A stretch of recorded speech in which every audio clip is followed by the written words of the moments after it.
It's very strange to say, but I have a deep knowledge of how each of these parts in your mouth work to create different sounds. And what did you do with that? I mean, did you start, standing in the bathroom, staring at yourself in the mirror, and definitely a lot of standing in the bathroom and doing crazy sounds.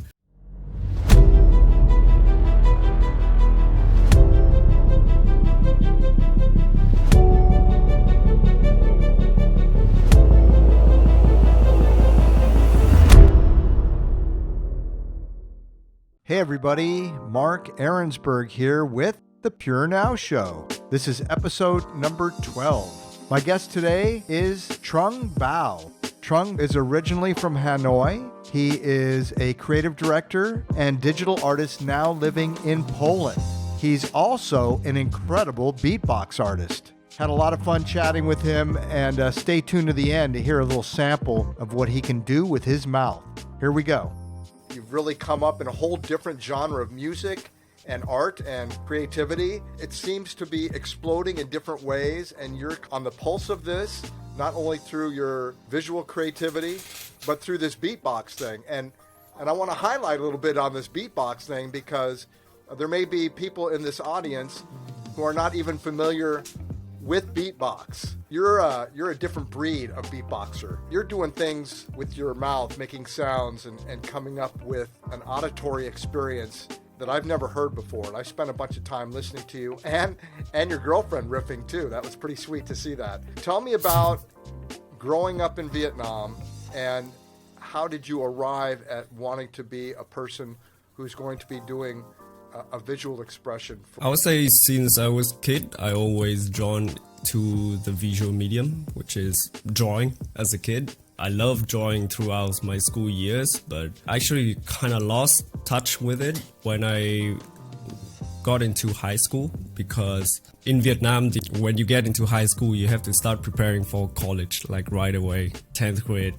The system of the exam there is like crazy, and there wasn't a lot of path that I was like personally connected with. So with drawing, there will be going to architecture. I think architecture was like most obvious way for art major. Later on, I discovered graphic design.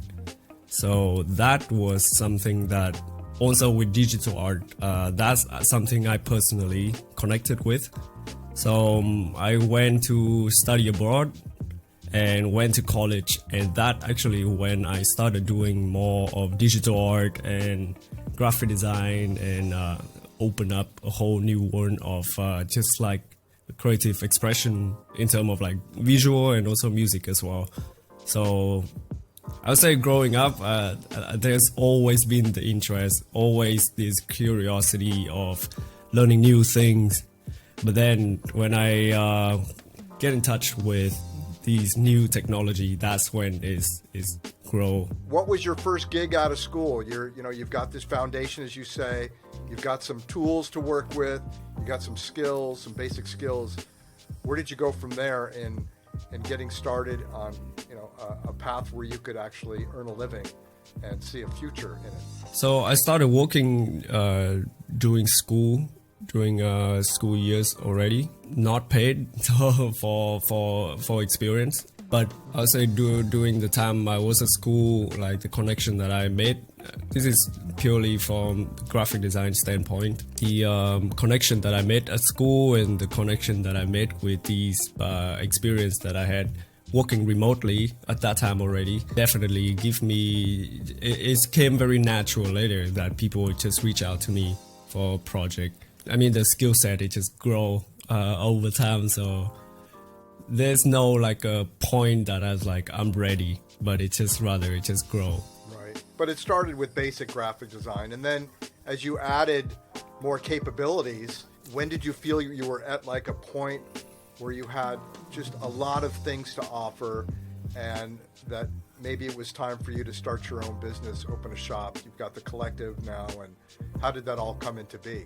the point that I realized that I was able to take on a big project was just after I was taking on a big project. So really just jump in the pool there. So Swiss beatbox actually reached out to me to create a whole music video, and I was doing that all by myself back in 2016, 2015 even.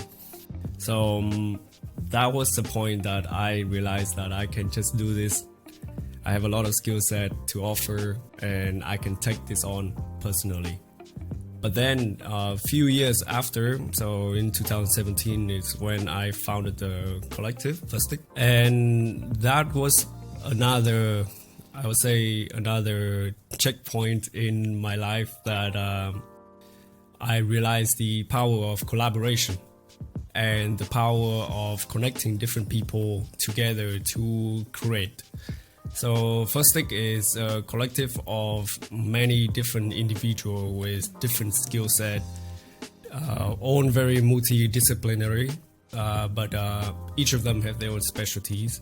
So I'm just happened to be the person who was able to bring them together and bring the client to them.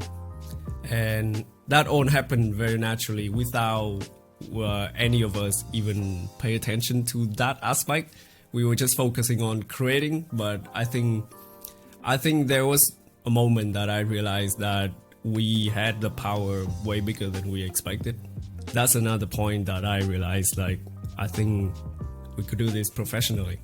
So you weren't thinking in terms of, monetary gain or, getting the big client. You were just kind of in the process, step by step, doing the work, and then